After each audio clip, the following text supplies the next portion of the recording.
And आप कहते हैं कि देखिए औकाफ में 8 लाख एकड़ है। अरे भैया, आपके हिंदू टेम्पल्स में भी इतनी संपत्ति है, वहां आप क्या कर रहे हो?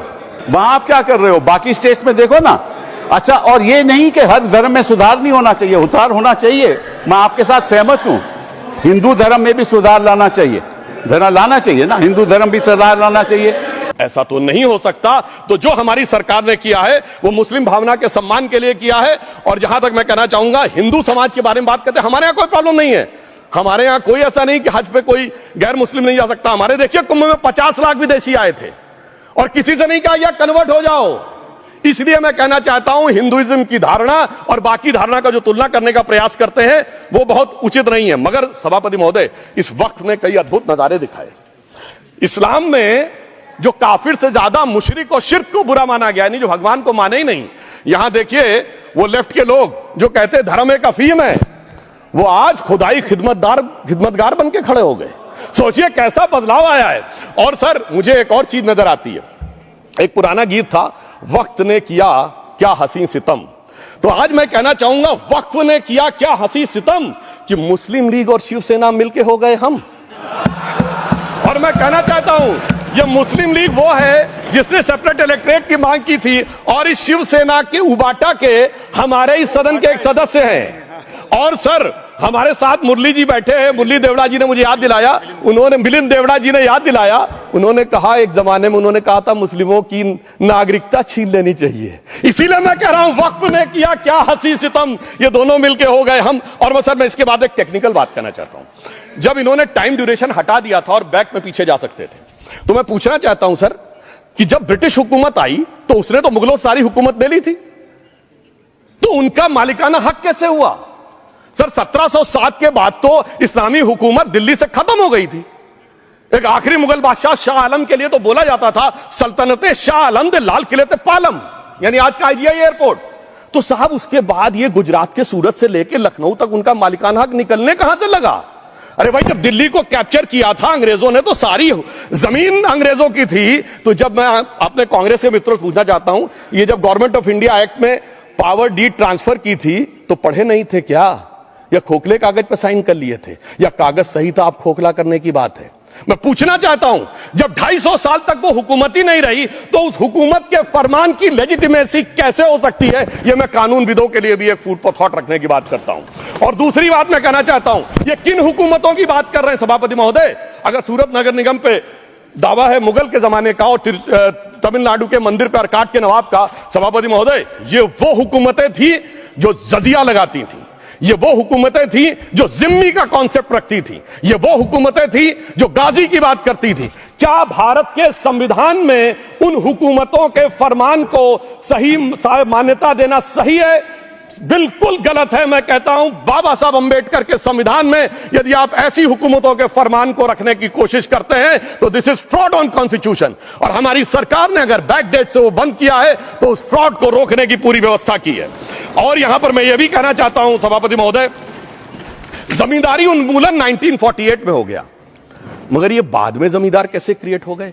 हमने बचपन में विनोबा भावे, हम लोग के जन्म से बहुत पहले की बात है, विनोबा भावे जी के भूदान आंदोलन की बात सुनी थी, जिसमें जमींदारों से पैसा लेके जमीन लेके गरीबों को दी जाती थी।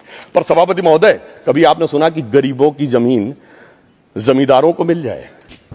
वो 2013 के बोर्ड ने वो व्यवस्था कर रखी थी। यानी वो भूदान आंदोलन था गांधी जी के शिष्य विनोबा जी का, तो आज के गांधियों के नेतृत्व में भू हड़प आंदोलन शुरू हो गया। अगर वो भूदान आंदोलन था तो ये भू हड़प आंदोलन था। इसलिए मैं एक और बात भी कहना चाहूंगा सभापति महोदय कि जिन हुकूमतों के फरमान की बात की जाती है, एक और फैक्ट है, इसको कोई अन्यथा न ले, जितने मुस्लिम बादशाह अलाउद्दीन खिलजी के बाद उन्होंने बगदाद की खलीफा का खुतबा पढ़ा है।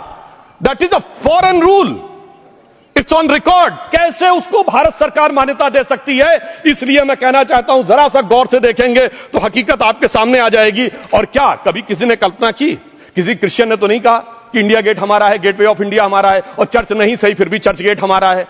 तो फिर यह केवल किसी एक के दिमाग में क्यों आती है?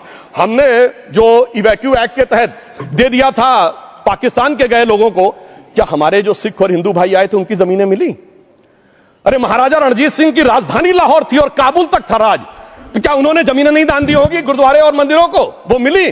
अरे वो तो छोड़िए, ननकाना साहब और करतारपुर साहब तक नहीं मिला था।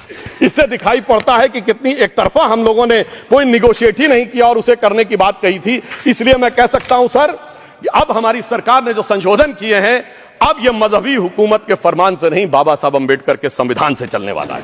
अब मैं अंत में उस विषय के ऊपर आता हूं जिसे सांप्रदायिक राजनीति बनाम सेकुलर राजनीति इसके ऊपर कहा जाता है। सभापति महोदय, मैं बताना चाहता हूं कि जब आजादी मिली उसके बाद क्या किसी ने डिमांड किया था कि हमें वक्फ बोर्ड चाहिए? नहीं किया था। फिर क्यों 54 में दिया गया? किसी मुस्लिम ने डिमांड किया क्या कि मदरसे चाहिए? फिर क्यों दिया गया? मुस्लिम समाज तो राष्ट्र की मुख्य धारा में आने को तैयार था, इसीलिए यूसुफ खान, दिलीप कुमार के नाम से आने में उन्हें कोई प्रॉब्लम नहीं थी। महजबीन बानो को मीना कुमारी के रूप में आने में प्रॉब्लम नहीं थी। मुमताज बेगम को मधुबाला बन के आने में प्रॉब्लम नहीं थी। हामिद अली को अजीत के रूप में आने प्रॉब्लम नहीं थी। मगर, और मैं यह भी बताना चाहता हूं, मुस्लिम समाज में बहुत बड़ा तबका उस समय इस बात को सोच रहा था, और अभी कपिल सिब्बल साहब बोले, ये उस चीज के वकील नहीं, इन्हें पता होना चाहिए, पता होगा कि सुन्नी सेंट्रल वक्फ बोर्ड राम मंदिर में 1961 में मुद्दई बना है, 12 साल के बाद। क्योंकि के मोहम्मद ने लिखा है कि एक बहुत बड़ा तबका था जो ये मानता था कि हमें इस चक्कर में नहीं पड़ना चाहिए। मगर अफसोस कि वही लेफ्टिस्टों, सेकुलरिस्टों ने उनको समझाकर इस मुकाम तक लाकर खड़ा कर लिया। अब यहां मैं एक और बात कहना चाहूं, खैर छोड़िए उन सरकारों ने बाद में क्या दिया, मगर उसके बाद सुनिए, इंदिरा जी के जमाने में मुस्लिम पर्सनल लॉ बोर्ड आया, तो राजीव जी के जमाने में शाहबानो केस आया, तो नरसिम्हा राव के जमाने में 95 का एक्ट आया, तो मनमोहन सिंह जी के जमाने में 2013 का एक्ट आया, मगर इलाज नहीं निकला। तो इसे एक शेर में कहूंगा कि मरीजे सेकुलर इश्क पर लानत खुदा की, मर्ज बढ़ता गया जो जो दवा की। अब मैं सभापति महोदय एक और बात कहना चाहता हूं। शुरू के 20-25 साल में मुस्लिम समाज के बारे में मैं कहना चाहता हूं, आज जब आजादी मिली तो मुस्लिम समाज के प्रतीक कौन थे? उस्ताद बिस्मिल्लाह खां, उस्ताद फरीदुद्दीन डागर, उस्ताद बड़े गुलाम अली, उस्ताद जाकिर हुसैन, जिनकी अभी कुछ दिन पहले डेथ हुई, बड़े बड़े नगमा निगार, हसरत जयपुरी, मजरूर सुल्तानपुरी, साहिर लुधियानवी, कैफी आजमी, जोश मलियाबादी, जिगर मुरादाबादी। अब सर क्या हो गया? तब मुस्लिम समाज इन अदब के शाहकारों के साथ जोड़ा जाता था। आज मुस्लिम समाज का नेतृत्व किन लोगों के साथ जोड़ता है? इशरत जहां, याकूब मेनन, मुख्तार अंसारी, अतीक अहमद, दाऊद इब्राहिम। कौन जोड़ रहा है ये? तब से सर, जब से ये सेकुलर हो गया देश 1976 से और सेकुलर सियासत शुरू हुई, उसने ले जाकर इनको इस मुकाम तक पहुंचाया।